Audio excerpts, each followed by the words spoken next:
kind of interrupted things a little bit, obviously, but they've been working on revisions to a plan, which the engineers have finally gotten to me today, so I can go over those with you. Y'all are all pretty familiar with the layout and where the project is and what we're talking about. I've got some maps I can pull up and show you visually if you have questions about where those are. But I think you pretty much have a good idea what's happening by now, right? So we have the two cases, and some of the questions and issues that came up at the HOA meeting were really boiled down to two things: density and traffic, right? Mm-hmm. So we're trying to accommodate those by getting the overall density down. Listening to what y'all said about the amenity centers not being that important to any of the neighborhood groups because they have their own facilities and they're not interested in sharing amenity centers, new amenity centers with a new group of residents. They have their own things going on. So we reconfigured all the project to take those out, except for the ones that are specifically for whatever new development occurs. Those would still be available for those residents, just like you have yours and your own developments. So now we've taken the original zoning application that was about 87 acres roughly, and broken that into two proposed applications. 24 acres of which would be a PDD. Some of y'all recommended that, suggested, we talked about it. So we go ahead and implement the PDD on 24 acres. Is that the section of the old Habby? Yes, let me show you where that's at. Okay, that kind of sounds like the old Habby. Right. Okay. I literally got off the phone with the engineer, so I took my own notes. And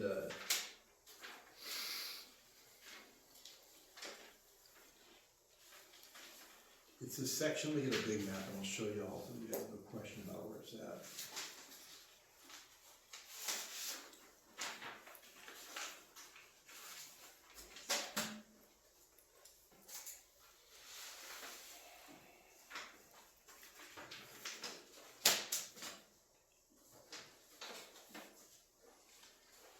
Basically this area right here. Lots of hills. Yes. So we break that up into a separate zoning case, and that becomes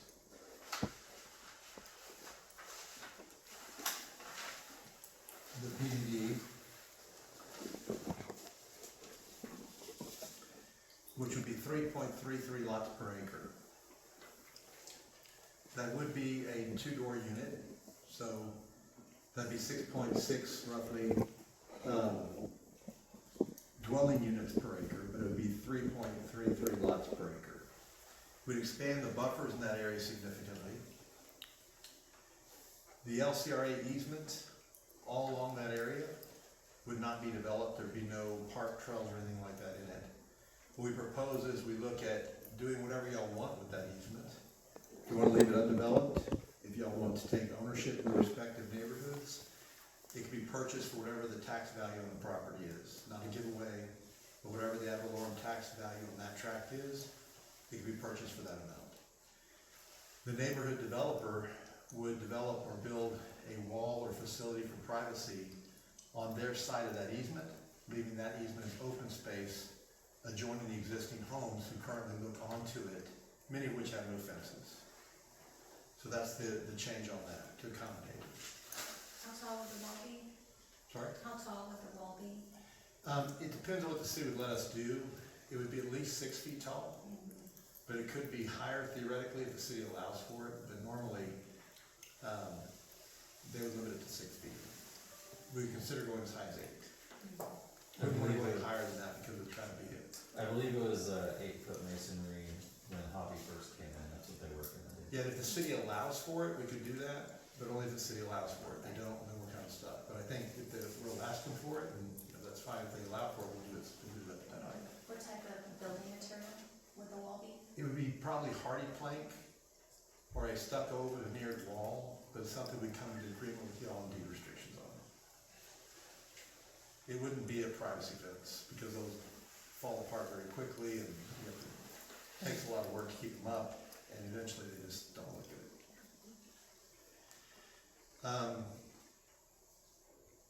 Now, part of that area over there, that side of Country Club, includes the island or little oval-shaped type area of 7 acres that's between the houses on Pebble Beach, you know, the little island in there.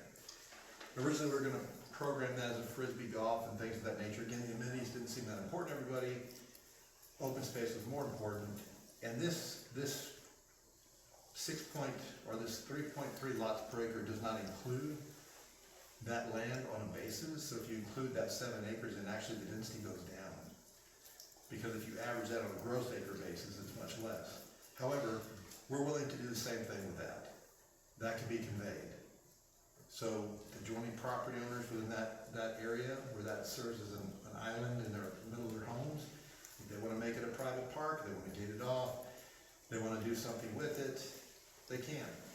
It can be purchased for the appraised value based on the tax rolls, which is frankly, you know, not a whole lot of money, but at least they can do what they want with it. We would not be required to maintain it. They would take over the maintenance of it, but it'd be their property.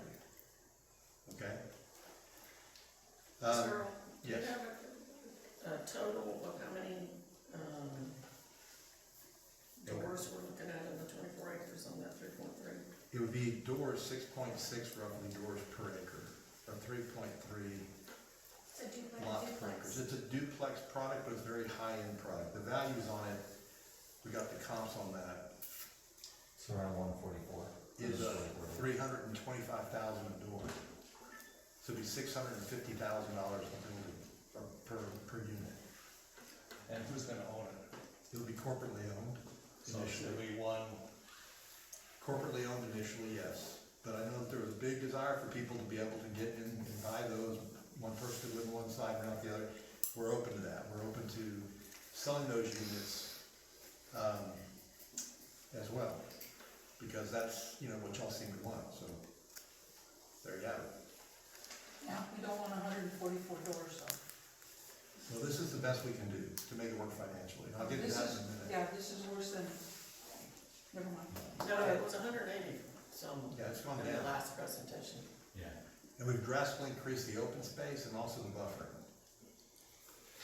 And we've eliminated the walking trails, which we have to talk to the city about. They want walking trails through there. So, you know, they can condemn it as a park if they don't, we don't do this, they can do what they want with it, but.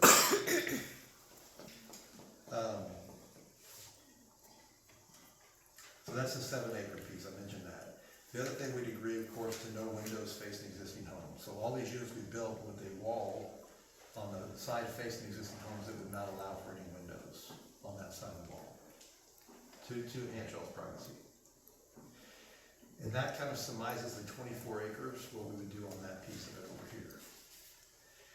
On the remainder, the 57 acres, we leave it R5. There'd be a total of 284 doors, deed restricted.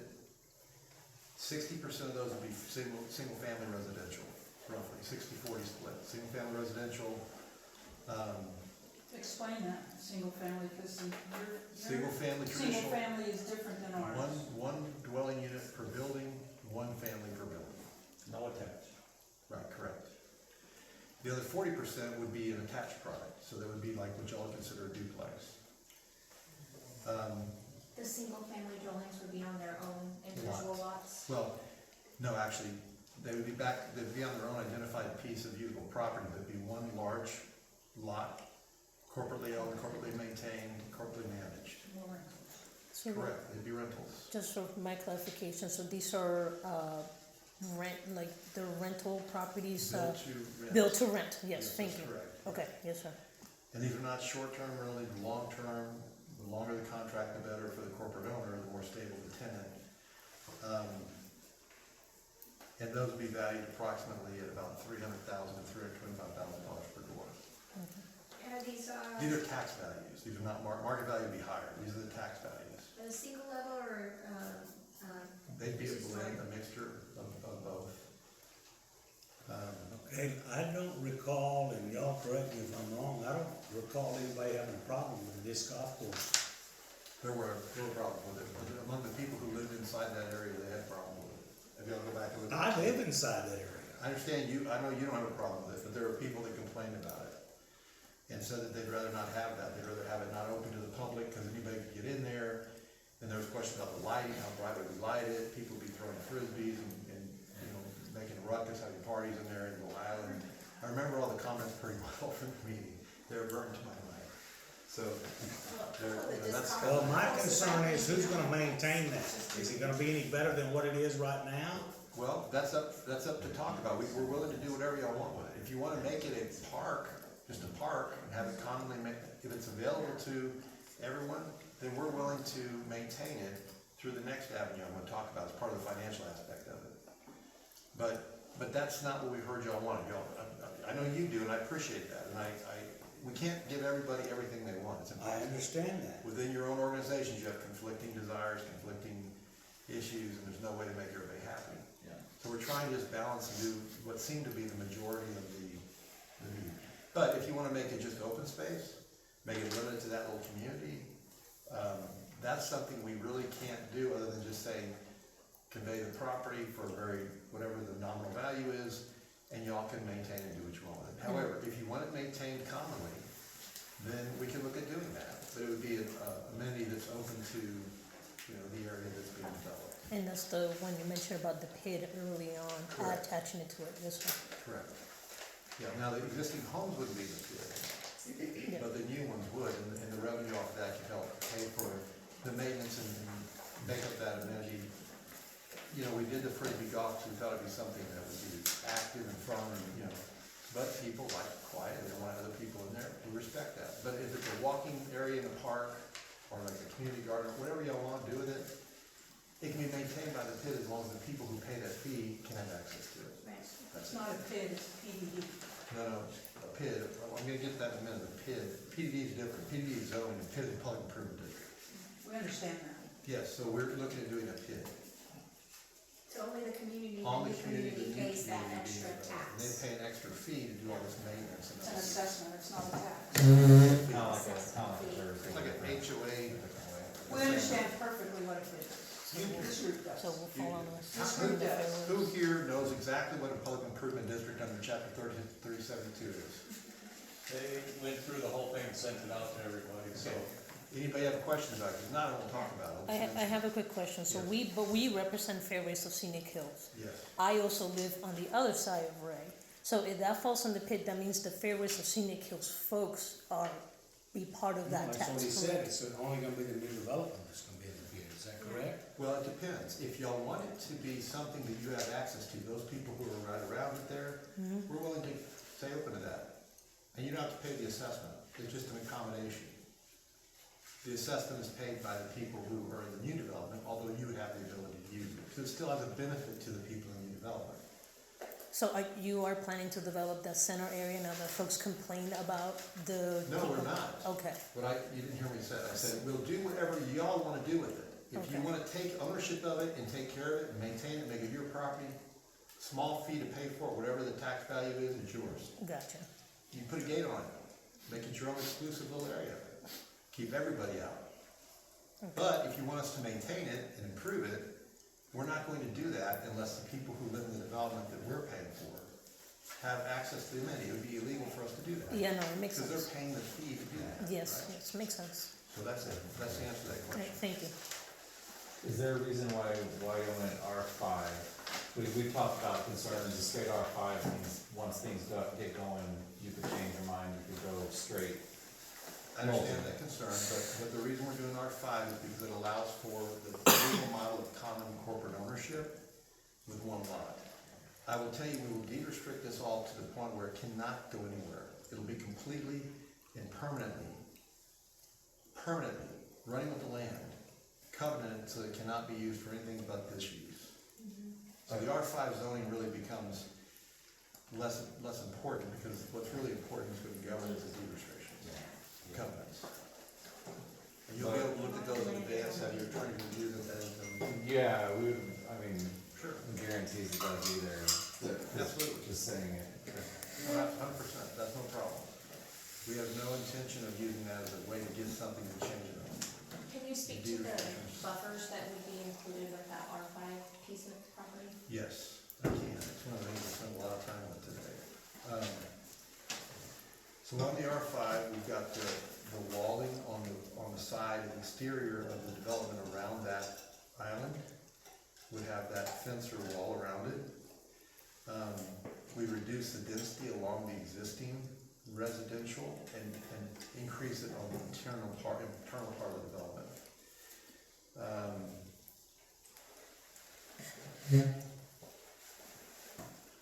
We talked about the windows not facing the existing homes as part of the buffering concept. That would apply to the R five as well? Yes. It would.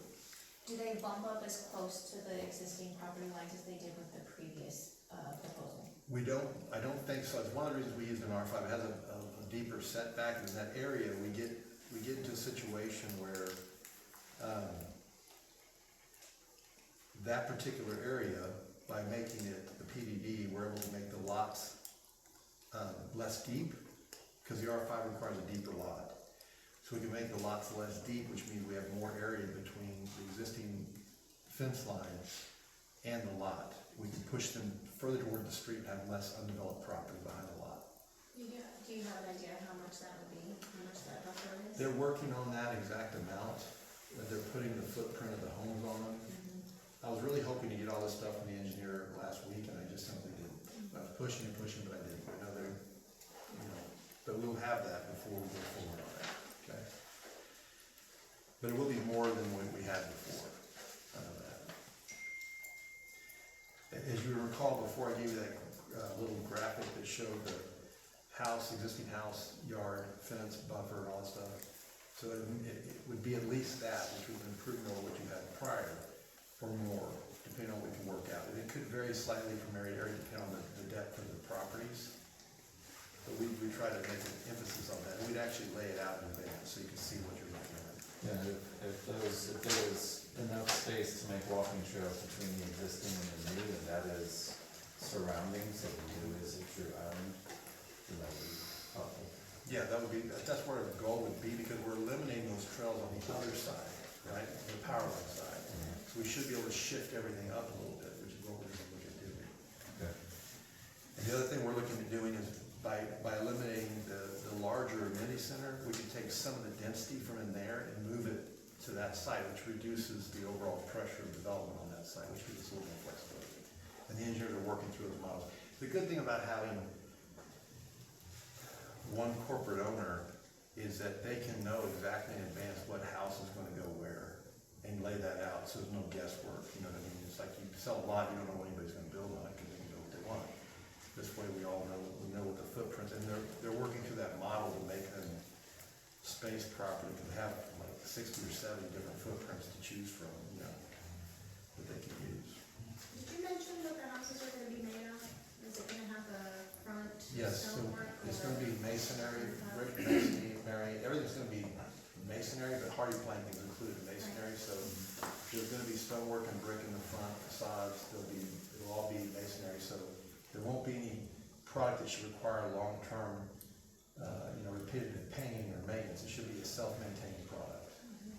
Because like a hardy plank has the color incorporated into the actual material, so it doesn't fade, you don't have to repaint it, it doesn't flake. That's what they're looking at, and it's also fire resistant, that's what we're looking at using. So maybe three-sided hardy plank, one-sided brick or stone? Possibly, I can get the answer to that to you as well, depending on the unit, the unit that you use.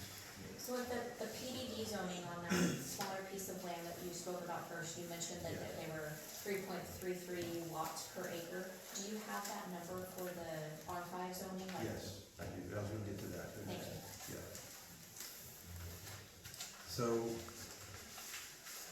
and I think that's about what I was gonna finish up with is on the 24 acres, so we can go down to the 57 acres, which would be R5, okay? So you know where that is, that's 57 or 75? 57. Okay, so 75. That's the clubhouse side. Correct, that's this side over here, kind of makes a horseshoe, including these two tracks up here. And that includes the easement for the, They'll see the power line. so the buildable part is much smaller. Yeah, so, right, so this is gonna be the actual density on the overall area, that's owned by the applicant, it's owned by my client. It's not owned by my client, it's not included in the number. So the 57 acres, R5, 284 doors total. That's a reduction to less than 5 units to the acre. 60% single family, 40% the duplex type product. We would eliminate the one public amenity center. We would maintain the smaller one for this new neighborhood, but we would eliminate the other one and use it to expand the development, not in number, but in areas that it can be less dense overall. Okay. Now those homes, sorry, let me turn that off.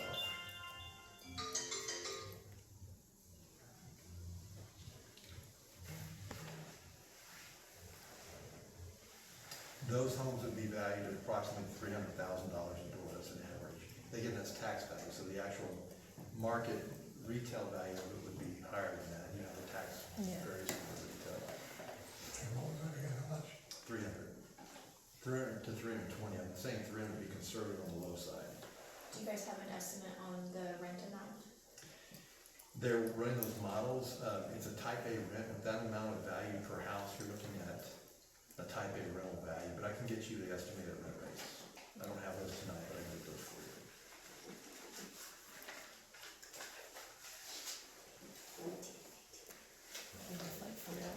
So that leaves these two tracts we discussed right here, which is the basically 6.07 acre tract and the 2 acre lake. We're willing to do, you know, originally it's 2 acre lake to be part of a public amenity. We're willing to isolate that just to the senior living and not have it a public amenity, yes. Is that the lot between, I can't really see, oh, I see shiny. Okay, the section between Pebble Beach and Covers Cove, sir? This is Pell Beach and Cottage Cove right here. Okay, This is all the way over on the other side of the development, okay. and, Behind Allen. yeah, Yeah, okay, yes, sir. the little lake up there was gonna be part of a public amenity connected with the trail system overall. With the new plan, we'd be incorporating that as the boundary of the senior tract. It'd be an amenity just for that senior tract maintained by that entity that owns the senior tract. And that'd be a totally separate zoning. You said zoning 1 is the old Happy, zoning 2 is the other blue part there. Zoning 1, now zoning 2, R5, PPD, And then now this one and is, this one is a separate zoning for the multifamily. okay. And what zoning would that be? That is,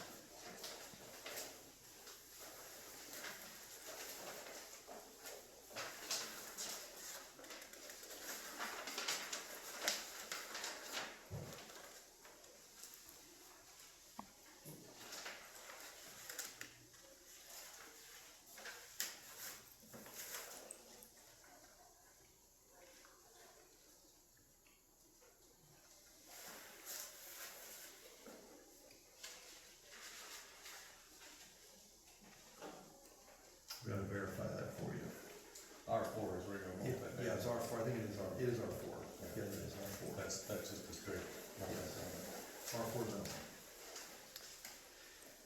So on that 6.02 acre tract, it would be a standard R4, and we would do a high-end senior living, be cognitive, this would be 3-stage senior living center, include 3 different stages of care. It would be the assisted living, and then cognitive memory care, and then there'd be the, you know, more like the Alzheimer's type unit in that same development. So it'd be about 100 units there. How many stories? It could be a blend of 1 and 2, because it's in the areas where it's more controlled environment, the 2 stories more effective. They have more administrative stuff on the bottom for security and stuff, and then more of the residents are on the top floor. I do have one concern. Yes. I have lived near nursing homes, elderly care in the past. My cheapest apartment was next to one, and I quickly learned why. The biggest concern is that the ambulances. I have a friend that lives next to a care center right by Slim's Chicken. And every time I visit her, the whole time, we hear ambulances coming in, coming out of that elderly center. My concern for my neighbors in that area is that they've gone from being very quiet to now suddenly constant ambulances coming in and out. I have not heard anything about a wall for that noise. And then there's also the constant very bright lights that have to be in those facilities. So I hope that moving forward, if you can maybe talk to us about how to minimize that for those neighbors who will be impacted by that project. Sure, yeah, and that's a very good point. So one thing, the walls would definitely apply for that development. We do the highest wall allowed by the city that y'all are comfortable with. So if it's an 8-foot wall, we'll put an 8-foot wall there. The other thing is that with regard to ambulances, we would try to work with the city who provides the ambulance service to have an understanding that when they get into the neighborhood, there's no reason to run a full siren in and out of that facility. Once you get off of 35 and into this area, there's no need to run a full siren. Now, can we guarantee that's not gonna happen? Absolutely not. Yeah. But we ask them to respect that and even put some signage there. Because it also upsetting to the neighborhood, not just to the people in your neighborhood, but to the people in the facility. It's very upsetting to them. Yeah. And so it's better for everybody if they just don't run that siren. The lights are one thing, but the siren, it's not really needed when you get inside off of 35. It's just not, Yeah, it's just disoriented when it's in the middle of the night, which I could Absolutely. tell you from 100%. experience. No, I totally get it. And we Yes, can work sir. with the city on that because there will be agreements with the city we can incorporate that into. Yeah. And, There's no way you're gonna incorporate no siren. no, we're not gonna incorporate no siren. No. I didn't say no siren. I said that there'd be some request. We can't guarantee it's gonna be upheld or done. We can put a request in there, talk to the fire chief and say, look, can y'all please make an effort to not run the sirens, especially at night. In this area, once you get off 35, they're not needed. They can flip a switch. They can see what's going on. There's not a bunch of traffic. They respect not just, it's the entire area. If you get off the main thoroughfare, you don't have a lot of traffic. You really don't need the siren if you have your lights going. That's what we would ask for in the agreement. There's no way we can guarantee it, to your point. We can't force them not There's to. certain requirements for paramedics and law enforcement Absolutely. that demand they have to run their siren Absolutely. continuously from getting the call to arriving at the scene. Yes, especially if they're exceeding the speed limit. That's one of the things they have to do by law. I don't know if they exceed the speed limit on the street once they get off 35, but And they can within they reason. can't with a I reason. have a question, did you have another road back there that you had talked about at the previous meeting? Yeah, we did, we're looking at building an It's gonna be additional right behind connector. your house. Would that connect to the nursing home or the facility?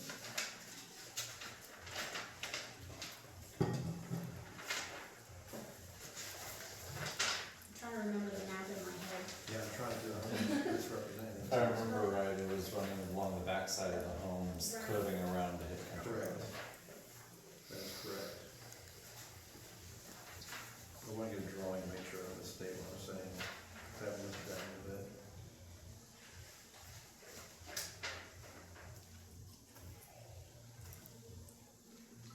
Yeah, the one connecting to Columbia.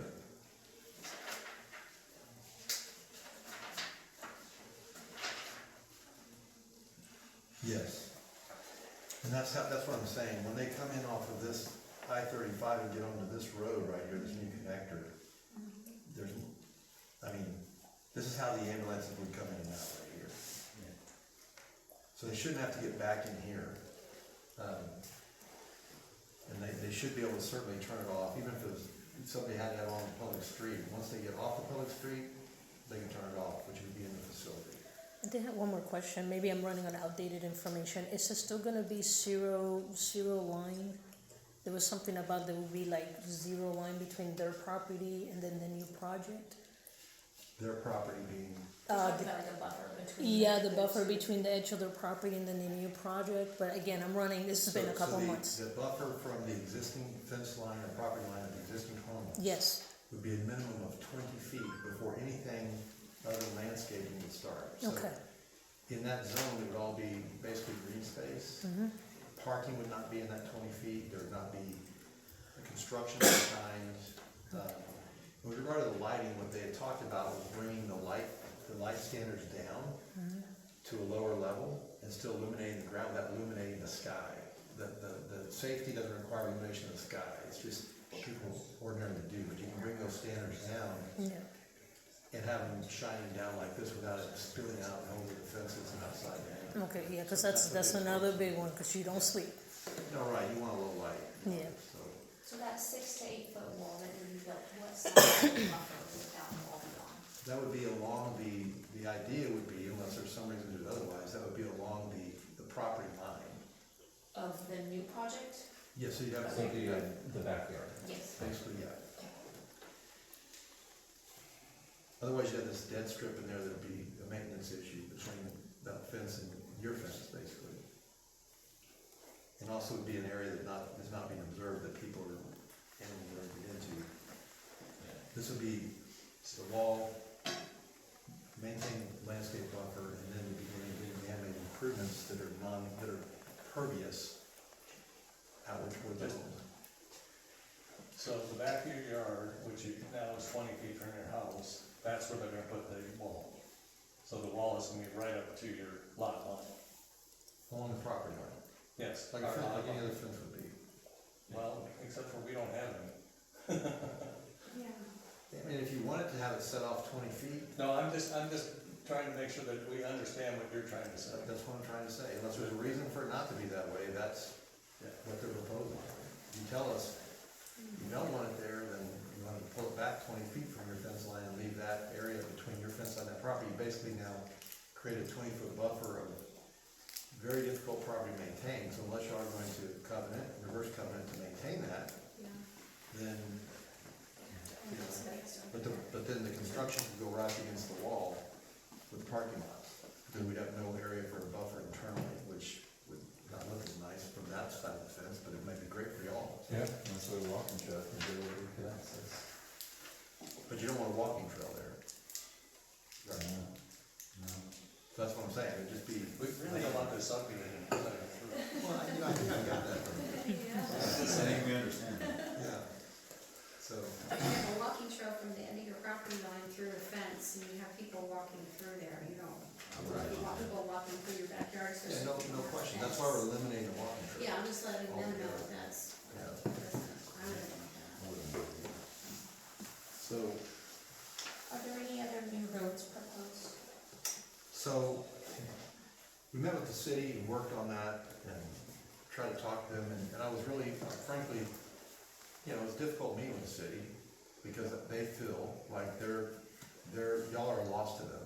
In other words, they're losing money on you all here, but it's very clear that they feel that way because from their perspective, financially, you don't pay enough taxes to offset all the money they're putting into helping you in their opinion.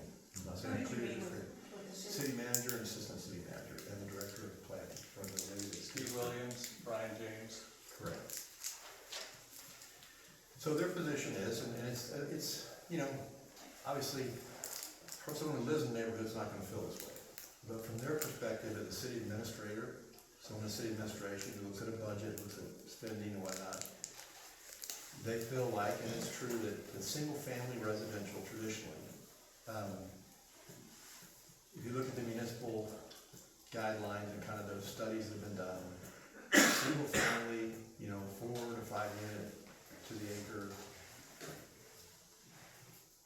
unless it's super high end, the tax rates generated off that don't pay for the pro rata share of municipal costs per resident in the city. They should have known that when they annexed all this.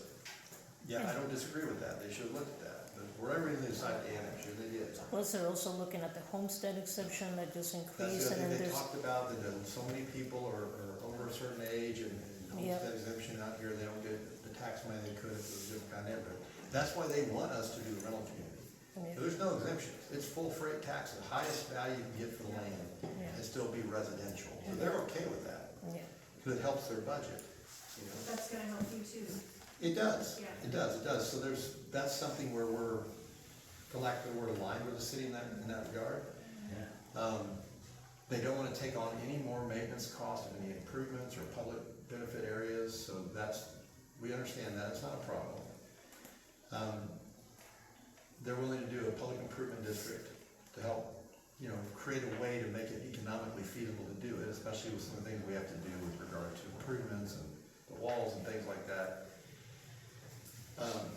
With regard to reinvestment zone at TERS, they're willing to look at that. You know, they're not excited about it, but they're open to doing it only because, not to give their money into it so much, but to give a mechanism for the counties and other tax authorities to contribute toward it, primarily for the traffic issue, okay?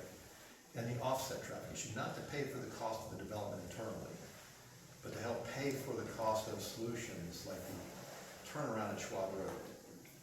Because everybody benefits from that, not just the existing residents, not just these new folks, everybody that's on 35 benefits from that. And so there's a reason to ask the counties, you know, Comal and Guadalupe, to contribute to it. The only legal way they can do it, really, the easiest way that everybody's familiar with is the reinvestment zone. Because the city creates it, doesn't oblige the city to give part of their revenue. It just creates the zone that allows the county and the city to do it in their local constitutionally. They're allowed to put some of their tax increment from the new development into a fund to help pay for infrastructure that is related to or benefits that area, which that Schwab Road would. That's the biggest targeted improvement. That's one of the reasons engineers have taken a while. They had to do TIA and traffic analysis. We had discussions about what Redmond Combs is doing down the road and all the extra traffic they're creating and how that interacts with Schwab Road. And we had a lot of discussions at this meeting with the city. It went on for a while.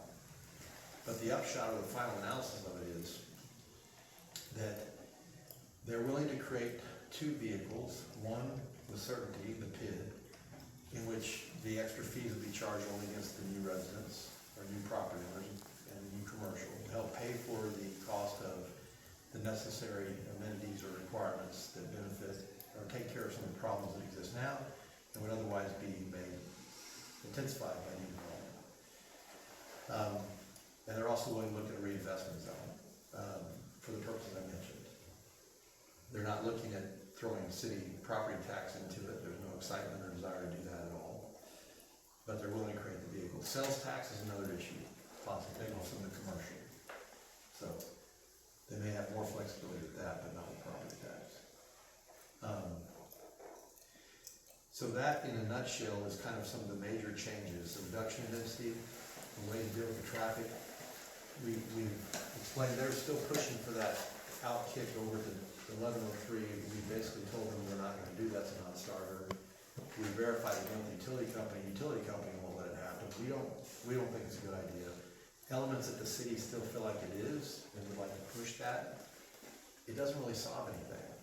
It just, like y'all said, it cuts that neighborhood in half. It just creates another vehicle to dump traffic on 1103, which is overly overburdened. And it doesn't allow people to get from there to the far side of 1103 to turn left to go to the south road. It's too short of it's too much traffic congestion in that little area.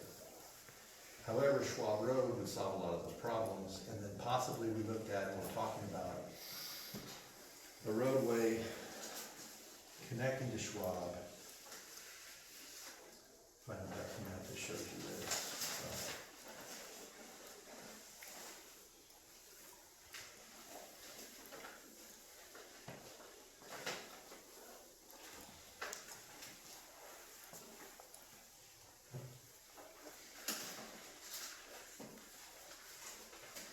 And this may or may not be something that gets done because we have to work with these other owners, but we're willing to try.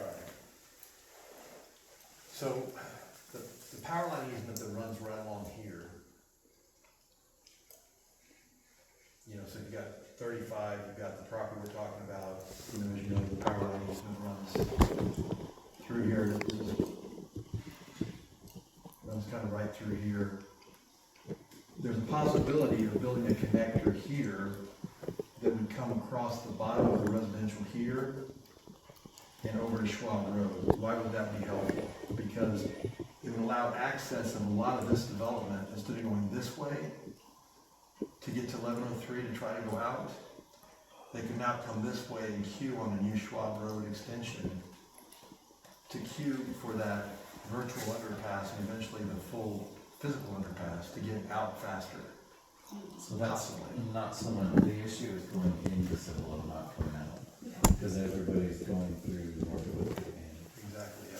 So that does not solve, that gets everybody to 35, but everybody's going the other way. Yeah, the only thing that does do is to come, theoretically, if it's taxed, it can come this way back into here, but that's a long way to go for anybody over here to go all the way through here and out. But you're not accounting for human nature No, at all. no, you're not.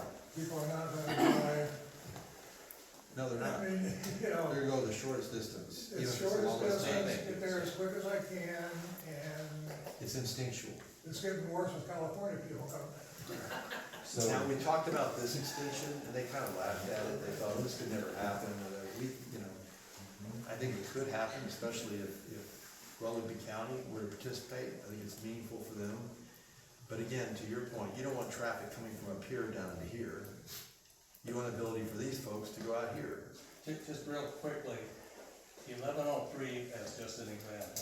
I went to one of the first meetings 12 years ago with TechStop about redoing 1103. And first it was just gonna upgrade it, okay, to 8 lanes, because you get 4 lanes traffic, a left turn lane, and a right turn deceleration. That was 12 years ago, okay. Then somebody came in, an investor came in, and they were gonna make it into a toll road. That was 10 years ago. And then there was all kinds of pushback on that from, we had one guy that was very active with us, that his family had land, and they said, no. So that went away. So this whole thing was settled 4 years ago. It was funded, settled, all done. 4 years ago, it was gonna be done in a year to 18 months, okay? We are looking at, they have none of it done. So any proposal here, I'm saying, is a 10-year. That's realistic for where we live. And especially with doing anything, because Schertz doesn't own very much of this, Cibolo does, is right behind it. That's right, it's all similar. So now you have another entity, and you can only do so much, that we understand. You can't twist anybody's arm, but that was a 12-year project that still isn't close to being finished. So that's our biggest thing is, we want something finished before you start. Well, and that's, I understand that, so. That's our the biggest concern. concern. The things that can be done that way, and the way you can do it that way is through the investment zone and a public improvement district, because of the financial element, you can raise money in advance for that, or at least guarantee the repayment of money. It doesn't cut the 12 years Well, off. let me explain that 12-year thing, because you're talking about 12 years of planning, 12 years of neighborhood meetings, 12 years of what TxDOT normally goes through to do an improvement, okay? And to allocate and program TxDOT money into a project. It takes out a UPI or UIP, whatever it is. It's a whole long process. However, when you do a public-private partnership with TxDOT, it can be a different story. We've had roads, we've had interchanges built within 18 months because they were privately funded, completely privately funded. And TxDOT said, if you're putting up the money, yeah, we'll That's do fine. it. So what I'm suggesting that this plan would do, especially at that improvements in Schwab Road signalization, vertical turnaround, is that the money we put up and TxDOT would allow the improvements to occur. It's about a $700,000 cost. Well, when TxDOT was redoing our frontage roads, I went to Yeah. several of those meetings. We were supposed to have roundabouts at every intersection, where Schwab Road was gonna be an intersection, the next one was gonna be a roundabout, they were all gonna be roundabouts. These people were very happy about roundabouts, Yeah. because a stoplight costs about $100,000 to put in. These roundabouts were gonna be close to $1 million Right. for both sides. And you have to maintain it. Right, but that was, I mean, it was all in all the plans that had been approved, but they ran out of money, so they left the stop sign. But literally, I mean, I was at the meetings, and the plans were all there, they had the roundabouts. Are you saying the 35 intersections that were roundabouts? Yes, at Schwab Road was gonna be a roundabout on each side, so you didn't have a stop sign, you could wheel around. The people that were coming in, that was gonna be all roundabouts. Yes, yes, in Texas. But that was all in the plan, but it was taken out at the last minute Yeah. because they didn't have the money. We're not recommending roundabouts. No, but I'm just saying, Yeah, no, I'm just saying, how long the planning, I've been to these meetings for 10, 12 years, the Well, planning the is. complete redesign and reconstruction of the 35 Schwab intersection is in the books, it's in a plan, it's supposed to be done. Question is when, to your point. That's It may exactly. be 10 years, it may be 15, it may be 20, it may never get done. It's even, parts are even funded. Doesn't mean it's gonna get done. That's It's just our not- biggest concern. But if we do an agreement we'd have an agreement signed with TxDOT prior to the approval of this project that would say, this is what we're agreeing to do, here's the money that's put in, and this is the timeline of the execution. It would be basically executed by private contractors, not by TxDOT. TxDOT would agree to allow it to occur on the right of way and agree to the plan, and that may take a while to get done, you know, as far as the approvals. But they have a pretty standard set of guidelines for those types of approvals, and as long as you meet the requirements, they're not gonna, it's not to their benefit to hold it up. But see, again, we're going back to Schwab Road, really isn't gonna help us.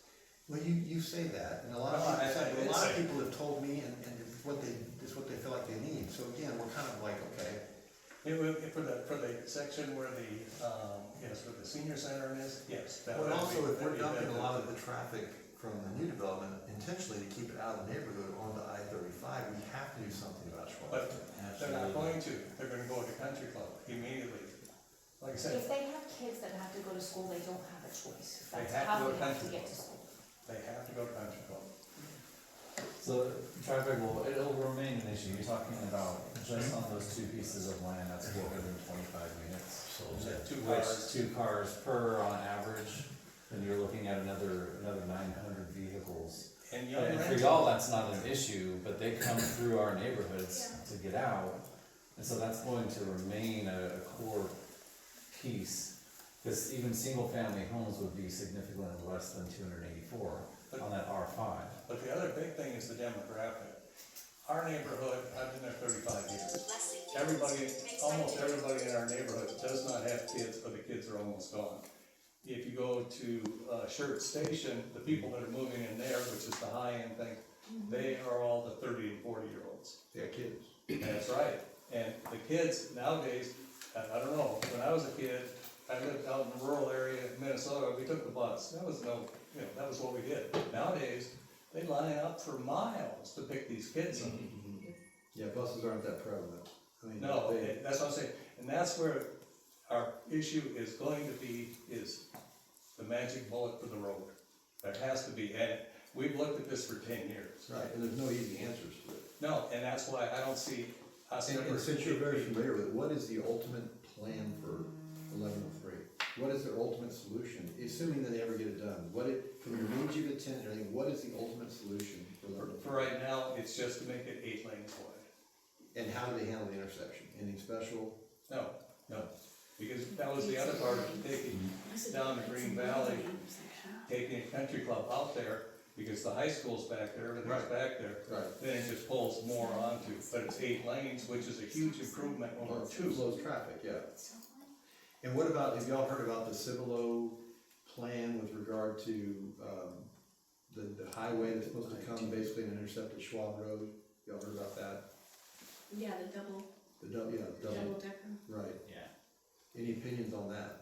Cause y'all wanted a long time, you wanted an overpass somewhere in here to help get the traffic out easier.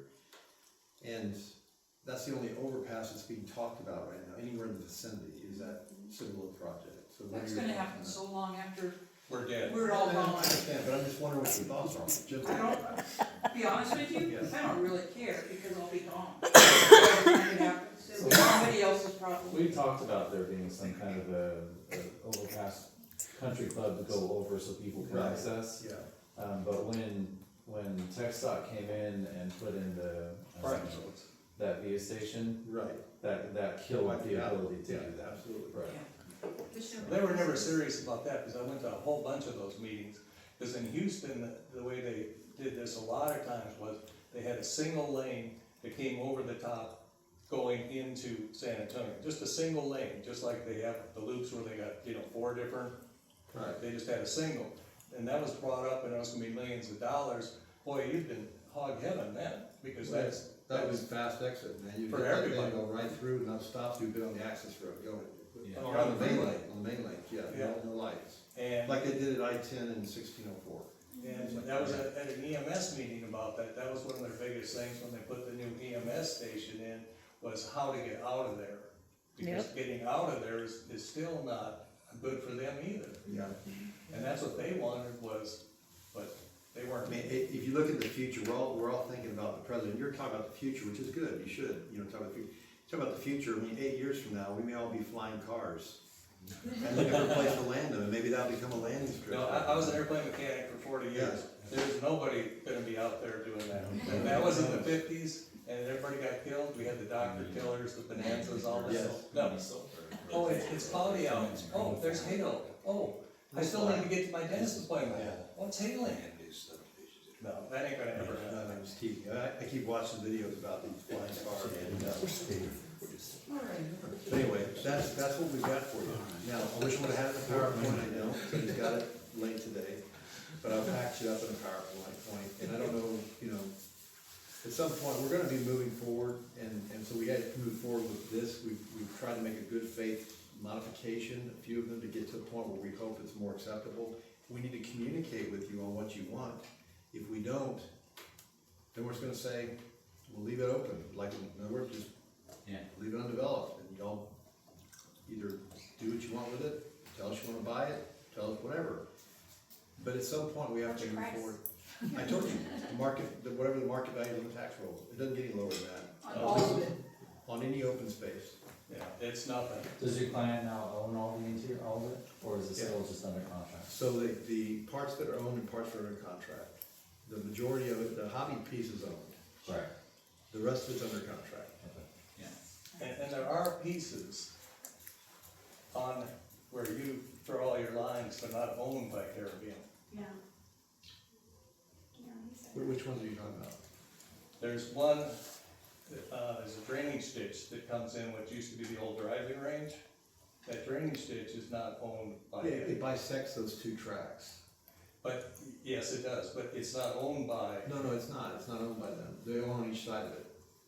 yeah, because it's a Yeah, drainage. you're talking about this one right here. No, not this one right here, it's these two tracks. You see the Right blue there. here, the blue here, you see how it's gray in the middle, they don't own that. They don't own this. Right. Yeah, it's the same thing. So this is the one they'd be looking at putting housing on.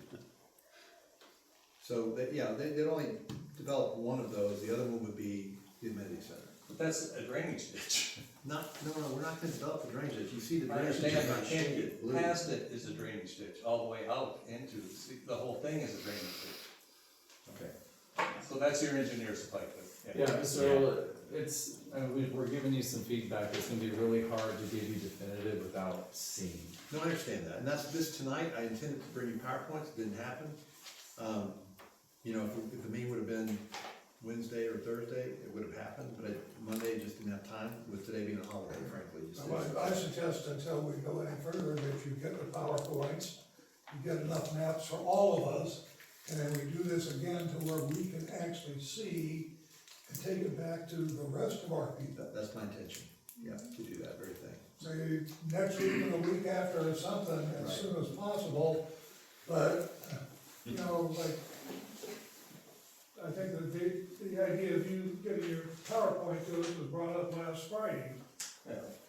Yes, and I tried, and the holiday and the engineers, unfortunately, I don't own the engineering company, I don't make decisions for them. And we understand all of that, however, the way you guys communicated to us, it was today through, I think Wednesday was when you were available. Yes, We picked today, yes, we asked you to email us the information prior to tonight so we could have it and study it and understand it. And if that was unable to be done, we should have gotten some kind of communication saying, hey, I can't do that, we're gonna have to push this out.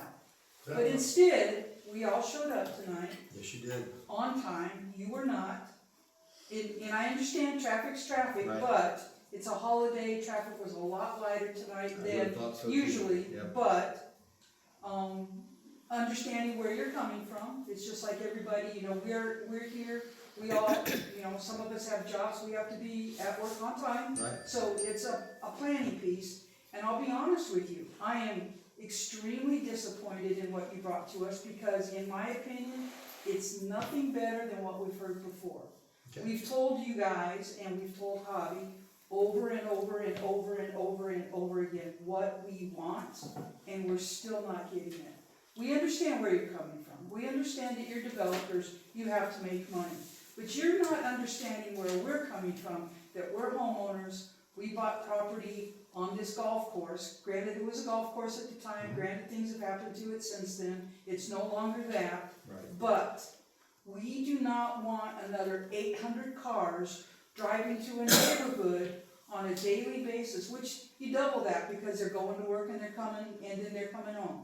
So that's 1,600 cars. 1,600 cars on streets where you have to stop and wait for somebody coming the other direction to go, because the streets are that narrow. Y'all are not listening to us, and I'm sorry. I am listening to you. But, okay, And I- you may and be I- listening, but you're not doing anything with what we're telling you. I hear you. And the reason you're not doing anything with it is because it can't be done. It cannot freaking be done. And I'm sorry, but I'm pretty ticked off right now. I hear you. I understand that. I don't know that you do. I really do. Okay. I do. Oh, it might be the developers that don't, because Hobby, the 24 acres, that is pretty much the same plan that they tried 2 years ago. Same number of units, the same, no windows on the back. You didn't mention it, but probably the same single access for both yards to try to limit the space in the back, so they'd have to go through one yard to get to the other one to do maintenance. So it's the same plan that Hobby brought previously, so that's part of why we feel like you're listening. I don't know if your Client is. I understand. Better jump in. Okay, try not to do that. I know there's nothing you could do about the PowerPoint today, because it happened, whatever. As soon as you acquire it, can you actually email that to us? Because Yes. people in the neighborhood will appreciate it. I will. We won't set up another meeting till that's in your hands, so you have time to look at it, a few days to look at it, digest it, talk to your folks about it. But I can tell you that the intention is right now for them to move forward with the project. Will they get approval? Maybe not, but they need to move forward with it. So that's kind of and they're trying, I know you feel like they've not listened to you, but they've made changes that have been, from a developer standpoint, significant. From your standpoint, many of you feel like it's not. And I appreciate that, I hear that. Well, and maybe I'm the only one with that, with this frustration. I doubt you are, I'm sure others have it. So you say, you said it several times, they're ready to move forward. So what is your timeline as to moving forward, that you're wanting to start implementing this and? Probably to give time for us to meet again meaningfully and have the PowerPoints to advance and stuff, I don't see Right. anything happening at the city level until March, okay? But That's can we what just you might stay here ask for a me. few minutes after? Yeah, Yeah, sure. When are you hoping to break ground? So if it gets approved, it would break ground probably, I would think 6 to 8 months following that. So the probably. end of this year? And then what is your estimated time to get it done? I know it's kind of hard to predict because of the different When variables. you say done, done meaning completely built out, developed, that's one thing. Done meaning the infrastructure, roads put in, and the stuff that's actually going to be residential owned by the developer. I can speak to that. With regard to the commercial, we can speak to how long it would take to build that up, build it out. For occupation, it's a market question, so I can't really say that. Well, what about, let's just residential for right now, since I'll I'll be get you a interested. schedule. Okay, In the PowerPoint, I'll add a provision that says schedule of the estimated build-out time by phase. yes, So sir. you have that and you can see what that looks like. Yeah, I grew up in Orlando. I spent 20 years on the construction, so, Yeah, it can take a while. yes, sir. I've jotted down a couple of questions, if you don't mind. Do you have the actual website for the investor? All of us have tried to find it and we've not been successful. Yes, I do, and now, it You can is. just put it on the email I'll that put we it on sent there. there. I will. Yeah, that would be That's very easy. helpful to us. And then, peoplecompany.com, I believe what it is. I finally got the final, but I'll get it to you in an email. I'll put it in an email, so there's no guesswork. and then you mentioned multiple times about, the open spaces being available for the neighboring people to purchase at the tax value. Where can we find that amount? Ware County Appraisal, well, actually, sorry. Guadalupe County Appraisal District is extensive, Guadalupe County, Comal County Appraisal District is extensive, Comal County. And if you're in a split property like I am, where my drive is Guadalupe, my home is Comal. Yeah. That's And so fine. you guys would I just, think most of this is all, well, most of it is. Not our It's area. Guadalupe. The It's internal Guadalupe. All the golf Kinda courses, split down here. Guadalupe, Double Beach on this is side of that. Yeah, not our neighborhood. Half of it is in Guadalupe and some of it is Yeah. Comal. Just the first three streets in the old Northcliff are part of. So the, yeah, and now is the, commercial, all the residential is. So they have the. It's almost all one would be. Yes. Anything, And I can actually tell you what those values are pretty close, but can we have our own meeting? The Dry Creek bed that runs behind Wimbledon, in the plans that were brought to us about a month or so ago, your property would be built on that Dry Creek bed. Is that still the plan? I think that's going to be left, I don't know if they're planning on filling the Dry Creek bed, because I don't know if they can. I can't. But we can get some close-ups of that area and get your questions answered on that. Okay. So if that was open, would the same option be for, If it's open space and not required for a utility purpose, okay. probably would be. And then when we met previously, you guys were not interested in looking at a PDD zoning. Just out of curiosity, what changed? Well, what changed is the lot configuration requirements and the fact that y'all wanted some of that to be more available for private sale.